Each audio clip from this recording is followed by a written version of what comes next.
Hello guys, good morning, good afternoon, good evening. Welcome po sa channel ko, Tito Noise Vlogs po. I hope nasa mabuti po kayong kalagayan ha.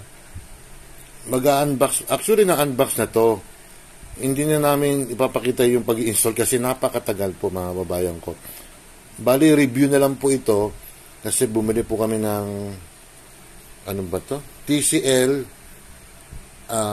soundbar po. Pero may kasama po siyang yung subwoofer po. Alam to kung ano to entry level, pero yung na-play na namin mga ilang araw na 2 days na, ang ganda-ganda ng sound na mga kababayan ko. Review lang to hindi ako sponsor ng TCL mga kababayan ko. Ayan po yung box ayan. Ang amount po nito is 2,500 po. Nakakuha kami ng discount dati, 4,000 plus ata ito model TCL S522W watts to anak, no? 200 watts to mga titos, mga titas ha. Ito yung specs nito ha. Actually, this is only 2.1. Malakas po rin siya kahit 2.1 kasi may mga ibang na soundbar na 5.1 ay mahal naman po yun. Medyo kaya bumili po kami nito para gumanda lang po ang sound. Kasi yung TV po namin, okay naman ang sound, kaya lang, pag may action ng mga movie, di ba? Meron kayong isasample sa inyo, pero yung sound lang po ng gunshots, ha?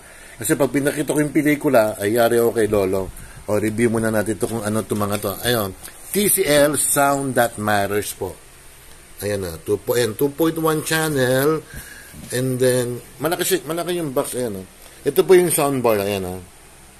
Medyo may ilaw lang. And then, ito yung subwoofer, ayan siya. Ayan, nasa ilalim mo. May Bluetooth kasi kami, hindi pwedeng hindi pwedeng ikabit kasi nagkakat po siya Nagkakaroon ng na discrepancy ng mga 1 second na nakakat po yung sound. And then, ito po hindi ko papakita yung movie, Ito na po yung soundbar. Ayan Ay siya. Ayan Ayan ang soundbar. Ayan, TCL nakalagay Mahaba rin to. Siguro mga 3 feet to.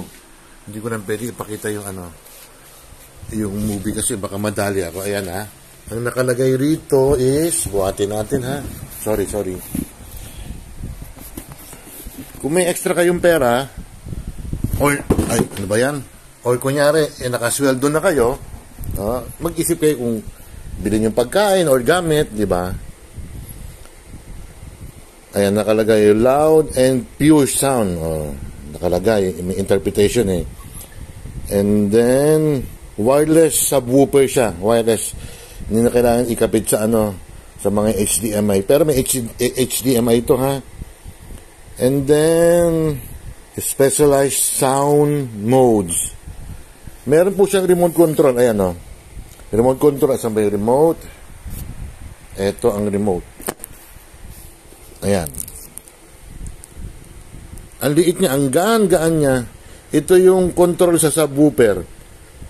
Pero if you're using smart TV, para nakakonect na rin sa remote ng smart TV, may maririnig kayong sound na HDMI on.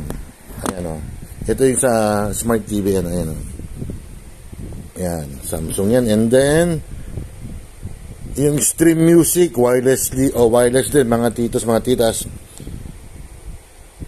200 watts po.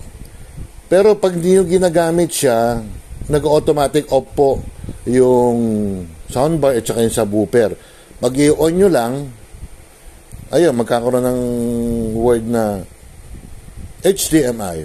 Power on, HDMI. Ayan may isa sample po ako sa inyo, pero wag sana akong siguro di man ako makaka-copyright nito kasi sound lang naman manghuhula pa si kung ano ang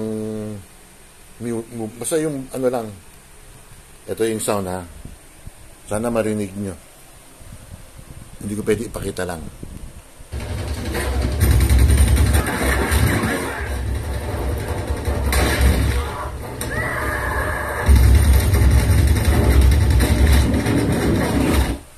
Yan. Pag naka-ano kayo, naka soundbar and then with subwoofer, maganda yung sound, di ba? Yung ambience, maganda. Kung gusto niyo bumili naman mahal, mayroon 5,000 pesos, may 10,000. Eh, sobra naman po yun. Hindi ko na kaya po yun. Hanggang 2,500 lang po ako, mga kababayan ko. Again, this is a, hindi siya level entry. I think medium to eh. Medium entry siya. Kasi pag level entry lang, you can bought a soundbar pero mas maganda yung medyo may bass ng konti, may bass ng konti, para yung sound nyo is ma-feel nyo talaga yung sound. And then kung sa gaming naman, if you're playing PlayStation, mga PlayStation ganun, ay maganda yan siyempre pag mga action pag nasa na kayo, nasa climax na kayo, yung mga barilan dyan, yung mga big boss, mga ganyan, di ba? Alam niyo naman yung mga naglalaro ng mga PlayStation, ha? Mga laruan dyan. Ayan, ganda ng box, no? Alam ko kung sa department store kayo bibili nito, I think mga 3,500, mga 4,000 nga. Eh, umorder kami sa online. Yun lang mga babayan ko, short lang to. Review lang to. Hindi ko na in-unbox kasi matagal po pag i-unbox. And then, yung installation pa matagal. It will take mga 30 minutes, ganon. Short lang naman to, ha. Wala muna po tayong shout out kasi nandun pa sa kabilang bahay yung papel ko, ha. Ayan, kung gusto nyo bumili, ha. Ayan, may mga siya eh. Ayan ang kahon. Ayan ang kahon, ha. Nasa sala ko. Ayan. Yun ang mga kababayan ko. Don't forget to like and subscribe. Hit the bell notification para ma-update kayo sa aking mga video. Maraming salamat po sa inyong suporta, ha. At mag-iingat po kayo. Kung may extra kayong pera, kung meron lang, ha. Kung may pinaglalaanan kayong dapat pagkain bilhin nyo, hindi okay bumili nito. Mag-ipon na lang kayo muna, ha. Pero yung mga 5,000, 10,000 na pesos na mga ganitong soundbar with subwoofer, ay hindi ko kaya yun. Medyo malaki, medyo pag-iisipan pa. Pero hindi ko bibili talaga yan, ha. Salamat po, ingat. At shoutout sa lahat. Wala pong LC, ha. Kasi bumili po ako nito eh. Pasensya na, ha. Bye. Hello guys. Good morning po. Good afternoon. Good evening. Welcome po sa channel ko po. Ako'y si Tito Noise Vlogs po.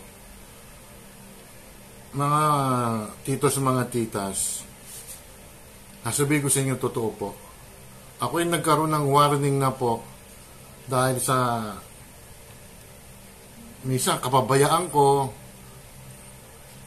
nakakapagsalita pala ako ng hindi maganda, pero hindi naman po ako nagbabad words, pero yung mga minsan nasasabi ko na hindi pala pwede yon. Kaya ang gagawin ko na lang po, siyempre maghihinay-hinay muna ako. Hindi ko alam kung anong gagawin ko, kung magbablog pa ako or magla-live stream na lang ako or what, hindi ko alam. Mabuti na lang na warning lang ako, mga kababayan ko. Hindi naman malala. Kaya lang, sayang din yung channel ko kung pabayaan ko to.